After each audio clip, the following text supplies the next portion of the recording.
नगरपालिका निवडणुकीत प्रभाग क्रमांक 4 मधून भूषण जाधव यांनी प्रतिस्पर्ध्यांवर मात करत दणदणीत विजय मिळवलाय। या विजयामुळे प्रभागात आनंदाचे व उत्साहाचे वातावरण निर्माण झाले असून कार्यकर्ते व समर्थकांनी जल्लोष साजरा केलाय। निवडणूक प्रचारादरम्यान भूषण जाधव यांनी नागरिकांच्या मूलभूत प्रश्नांवर भर देत पाणी पुरवठा, रस्ते, स्वच्छता, आरोग्य तसेच विकास कामांना प्राधान्य देण्याचे आश्वासन दिले होते। त्यांच्या कार्यावर व नेतृत्वावर मतदारांनी विश्वास व्यक्त करत कौल दिल्याचं निकालातून स्पष्ट झालंय। विजयानंतर भूषण जाधव यांनी मतदारांचे आभार मानत प्रभाग क्रमांक 4 च्या सर्वांगीण विकासासाठी प्रामाणिक, पारदर्शक आणि लोकाभिमुख कामकाज करणार आहे असा विश्वास व्यक्त केलाय। या विजयामुळे प्रभागात विकासाला नवी गती मिळेल अशी अपेक्षा नागरिकांकडून व्यक्त होत आहे। नाशिक लोकशाही न्यूजमध्ये सर्व प्रेक्षकांचे स्वागत। तर आपण आलेलो आहोत प्रभाग क्रमांक 4 येथे।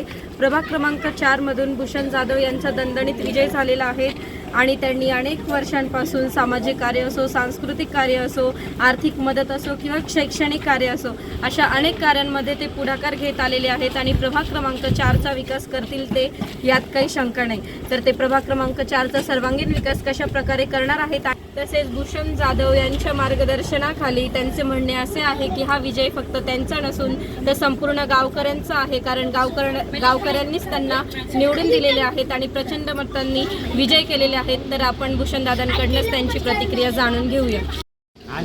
सर्वप्रथम मी सर्वांचे आभार मानतो। या निवडणुकीमध्ये माझा या सर्व गावकऱ्यांनी, प्रभागातल्या लोकांनी धनशक्तीपुढे जनशक्तीची ताकद दाखवून दिलेली आहे। खऱ्या अर्थाने मी तुम्हाला सांगतो, जे मी प्रभागात प्रचार दौऱ्यामध्ये फिरत असताना बऱ्याचशा समस्या 35 वर्षापासून इथं रखडलेला विकास आहे।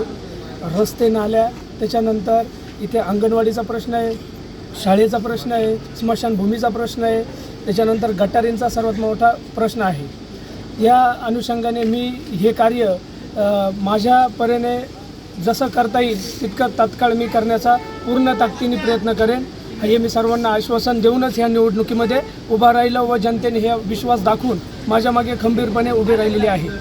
तर आपल्यासोबत प्रभाग क्रमांक 4 मधून काही नागरिक आहेत जे त्यांची समस्या काय आहे व ते इथून पुढे कोणते कोणते कामे मार्गी लावणार आहे याबद्दल आपण अधिक माहिती जाणून घेऊया।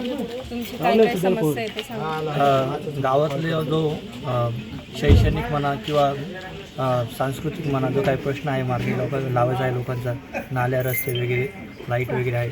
भूषण जाधव हे आता प्रखर नेतृत्व आहे, आपलं प्रभागातलं युवा नेतृत्व आहे, त्यांच्याकडून खूप अपेक्षा आहे आणि ते अपेक्षा नक्कीच पूर्ण करतील या प्रभागाच्या।